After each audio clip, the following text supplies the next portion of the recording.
Key point 1. We are the architects of our lives. Every moment of life, we create our reality. Not when we choose a future profession, a partner, or a house for a happy family life, but much earlier. We do it constantly when we're thinking. So, we are not passive observers, but active participants in reality. Moreover, we can influence it and create a new one. The key to these opportunities is our subconscious mind. It fulfills wishes, heals, and provides wealth and success. We need to check our usual way of thinking to access this power. Bright thoughts produce beautiful results, while dark ones attract difficulty and rough patches. Everything we have today is a result of what we thought yesterday. It seems straightforward. Think good to make good happen. But it is not always possible to think positively. Sometimes fear, anger, envy, or resentment affect us. We draw pictures of terrible and disappointing events in our minds. We permit such events to become a reality when we think so systematically. Joseph Murphy's book teaches us how to control the subconscious mind, explains the feature of its functioning, and gives us tools to use to be happier. He offers a series of techniques to help us become aware of the power of the subconscious mind. Tap into it and use it for benefit. We will learn how to neutralize negative thoughts and focus on those that will make our life easier. We will also find out about the subconscious mind's role in recovery and healing, and discover the meaning of relaxation.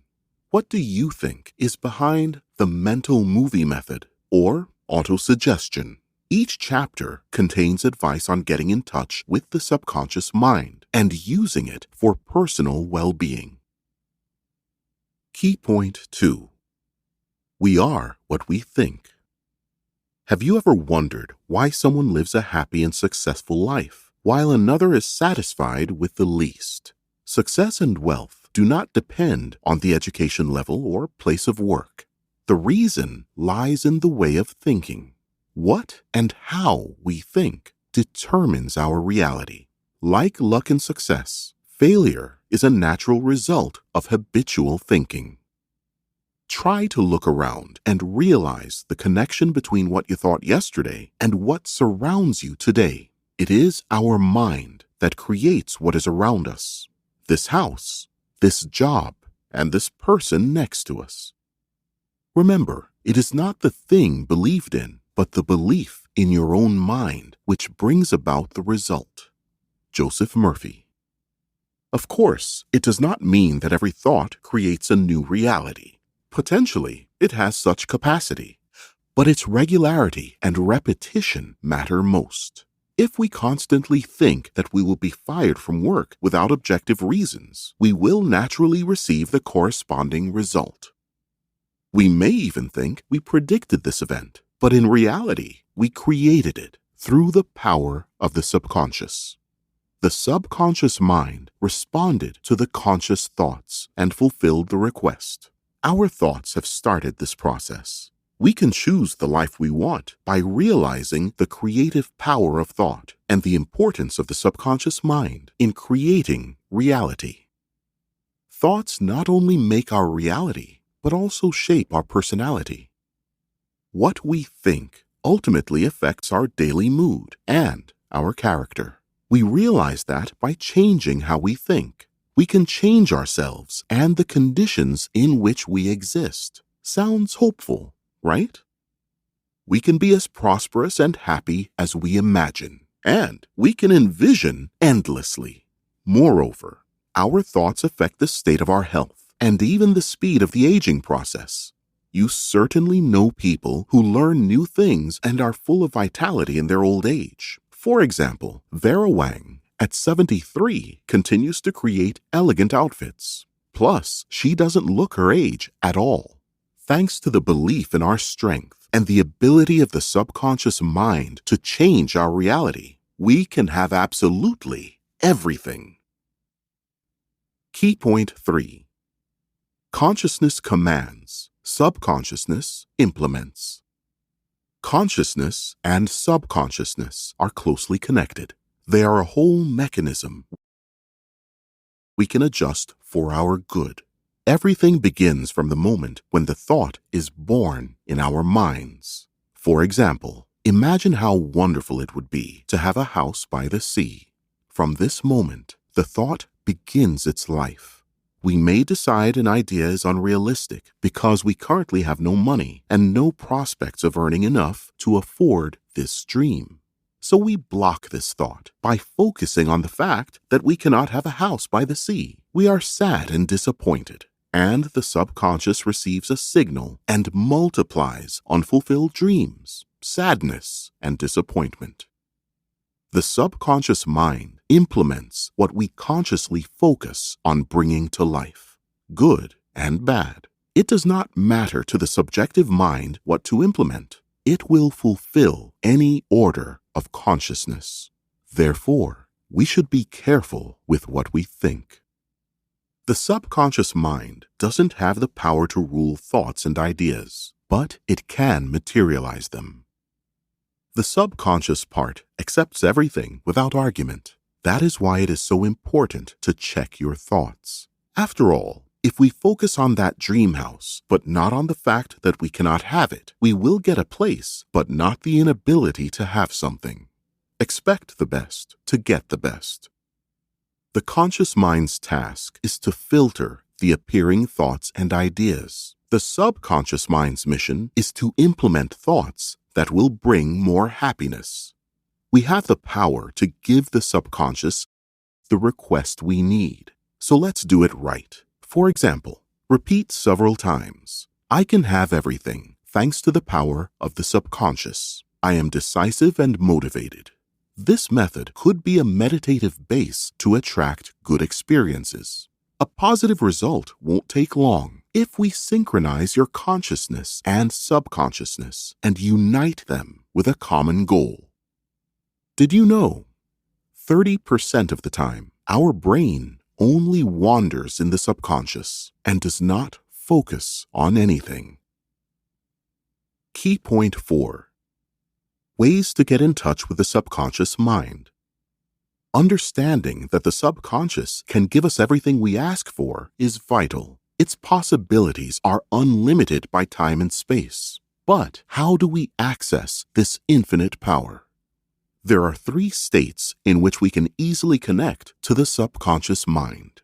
The state of relaxation, the state of being almost asleep, the state of being almost awake. Each of these conditions involves a low activity of consciousness and thought processes. Therefore, they are ideal for applying the techniques of working with the subconscious. There is more than one way to connect with the subconscious mind and convince it to work for you. The first involves the active use of imagination. Try to draw a picture in your mind of what you want now. You can picture a dream job, a new car, or a long-awaited meeting with your soulmate. It will work even more effectively if you make these pictures move and scroll in your imagination, like a movie where you are the main character. It is called the mental movie method. The second way is to formulate your desire or aspiration in a short sentence and systematically repeat it 3 to 5 times before going to sleep. For example, I have support in all my endeavors. The universe cares about me. Or any other option. Another technique is to perceive your desire as something that already exists. For example, as if you already live in your dream house. Talk about your goal in the present tense. This method closely relates to the imagination. It is necessary to imagine specific details, such as the roof's color and the window's shape, but it is equally important to feel the happiness, joy, fullness, and gratitude that happens when a dream has already come true. The feeling of gratitude is another way of connecting with the subconscious and one more key to making a wish come true. When we feel grateful for what we don't have, we request our subconscious to make it real. Remember that tension and stubbornness block the subconscious. We need to believe in the infinite possibilities of the subconscious mind. Key point 5. How does therapeutic prayer work? Prayer raises the most questions of all the ways to connect with the subconscious. It is crucial to understand that therapeutic prayer is not about religion, but faith. And these are different things. The subconscious does not pay attention to where and how we pray. It doesn't take into account the rituals and doesn't set any restrictions. The only thing that matters is how much we believe. But what does it mean to believe? Faith is a thought that penetrates deep into our subconscious.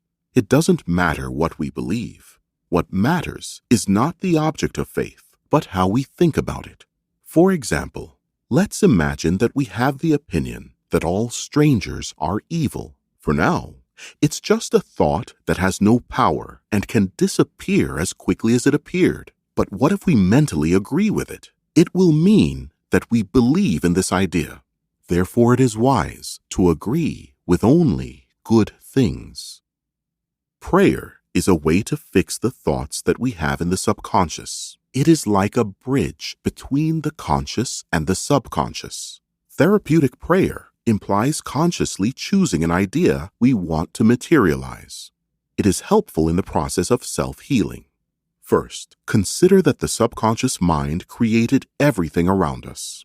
It controls all our internal functions, and therefore it has the power to influence our health. Illness is a consequence of negative thoughts, but the subconscious mind can change it. It doesn't matter how you phrase your prayer. It can be short, something like, "I am completely healthy and strong. My body renews every day. I feel the strength of my body." When we pray, we block all negative thoughts. We consciously make efforts and concentrate on positive ones. Don't worry if you can't sincerely believe what you're saying the first time. Just keep repeating it. Each time, you will accept a new idea more and more. Key point 6. The thoughts of others have no power to influence our lives. Sometimes we attach too much importance to people's words. It can be due to self-doubt and often harms our lives. Trusting adults and accepting their opinion as truth in childhood is natural. But now we are old enough to rely on our thoughts and beliefs. We have the power to resist the opinions and views of others. For example, when someone says that we radiate insecurity, we may dismiss the thought or react. But this thought will have creative power only if we allow it. So it all depends on our answer. Sometimes it is difficult to bear when the opinion concerns our fears. Autosuggestion is a method of dealing with our fears and other negative states. Fear and anxiety make us accept an outside opinion on a mental level and believe in its power. To apply autosuggestion, we need to find a quiet place, relax the body to contact the subconscious, and repeat what we try to convince ourselves. For example, "I draw very well. People admire my work. I'm confident in my talent." Of course, everyone will formulate this phrase according to their unique request. As a result of systematic repetition, we will feel more confident in our abilities. When someone says something is wrong with us, these words will not penetrate our subconscious because self-belief will replace our fear. We can reject any thought suggested to us and keep it out of the subconscious mind. Only we give strength to other people's ideas. We can choose whether to accept the views of others. The opportunity to choose is our strength and freedom. We can pick out what to think and what to desire. Moreover, we can adjust and change every choice with the help of our subconscious mind. Key point 7. There is no reason not to be rich, healthy, and young. We are born to be healthy, happy, prosperous, and live in abundance. We should consider it a fundamental law of life. When we accept that health and success are the rules of life, we help the power of the subconscious to realize what we want. However, sometimes we forget or don't even know that the disease is not the norm. With this, we open the door to illness in our lives. If sickness already exists, then the subconscious has the power to overcome it. The subconscious mind heals and renews. It is necessary to focus on health, imagining yourself healthy and how your health will manifest itself. For example, imagine you are successfully hiking because you are so strong and durable. It will stimulate the subjective mind to increase energy and stamina in your life. Isn't it impressive? Repeat that you are fit and robust enough times to accept it as the only option. Believe that you are healthy. Markedly, the subjective mind can give not only health, but also wealth. Financial well-being is as natural a condition of human life as health. Abundance and success signal the correct direction of our thoughts, while poverty and lack prove the opposite. To get wealth and money, we must eliminate internal conflicts. It will be useless to repeat phrases about wealth if we have the attitude that money is dirty or money is evil. To stop such a negative attitude, we must sincerely believe that every person has the right to wealth from birth. It is also essential to rejoice in the successes of others, because in this way we show our subconscious that we are ready for success and achievements. Age is not the flight of years. It is the dawn of wisdom in the mind of man. Joseph Murphy. Thanks to the power of the subconscious mind, we can stay young and thirsty for life much longer. It is important how we perceive old age. If we think old age is the end of life, it will be the end. But if we feel it is a transition to a new level, we get a completely different result. Some people find their place in life only after retirement. They travel, do photography, or learn new languages. All this is because they do not set age barriers, but enjoy life and believe it can be meaningful at any age. Remember, we are as old as we feel. Conclusion. We have an incredible inner treasure, the subjective mind. It is so powerful that it can change our destiny. It does not depend on what religion we practice and how and where we pray. It controls all processes in our body, from breathing to digestion, while its creative power functions even when we are asleep. This type of mind communicates with us through intuition, inspiration, and sudden ideas. It always contributes to our development and prosperity and multiplies everything we put into it. The first step to making contact with the power of the subconscious is to realize its omnipotence and limitlessness. It means we can have anything we want because obstacles only exist in our heads, and therefore we can remove them. The second important step is to understand that negative thinking is just a habit that can be broken and replaced with a positive thinking habit. We are active creators of our lives, not just lawless observers. Try this. 1. Write all your thoughts on paper for a week to evaluate their predominant tone. It will help you understand how you are thinking now and what consequences to expect in the future. 2. Come up with your meditative prayer. To do this, determine what you want most now and formulate it in a short sentence. Try to repeat it 3 to 5 times before going to sleep and immediately after waking up. 3. Make a daily reminder on your mobile phone so that you can repeat words of gratitude at a convenient time. For example, thank you for a new day, sunny weather, good health, and mood.